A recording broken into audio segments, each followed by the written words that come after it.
Hi, I'm Erin Brothers, Director of Music Ministry from Dixon United Methodist Church. Commandments. I don't think about the word itself all that often, but if you take it apart, it starts with the word command. I associate that word with the military.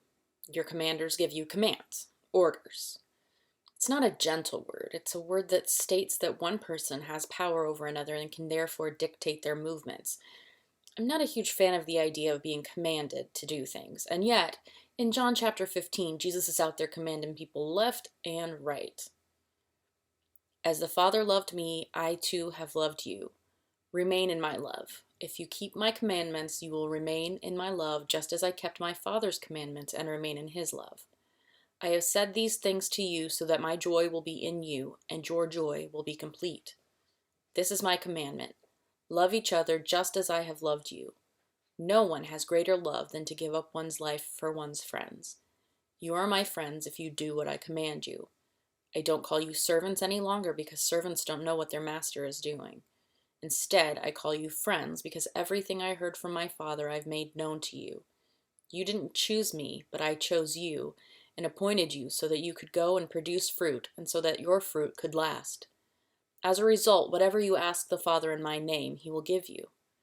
I give you these commandments so that you can love each other.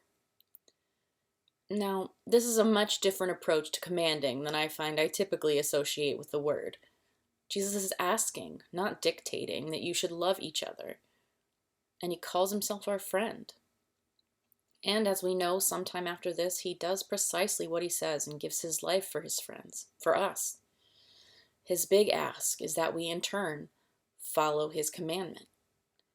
We get to have a relationship with Jesus simply because we love. We didn't get to meet him 2,000 years ago, so the only way we get to meet and be involved with him now is through the people God puts in our path.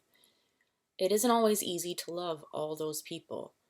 Sometimes we see the other humans in our path as roadblocks, and if we aren't careful, we see them only in our rear view as speed bumps. But the fact of the matter is that every being in our path is Jesus. The least tolerable ones especially, since we tend to be least tolerant of the people who most resemble ourselves. In order to follow God's commandment, Jesus' commandment, in order to have a fullness of joy, to be chosen, to be a friend, we have to see Jesus in every face and every heart.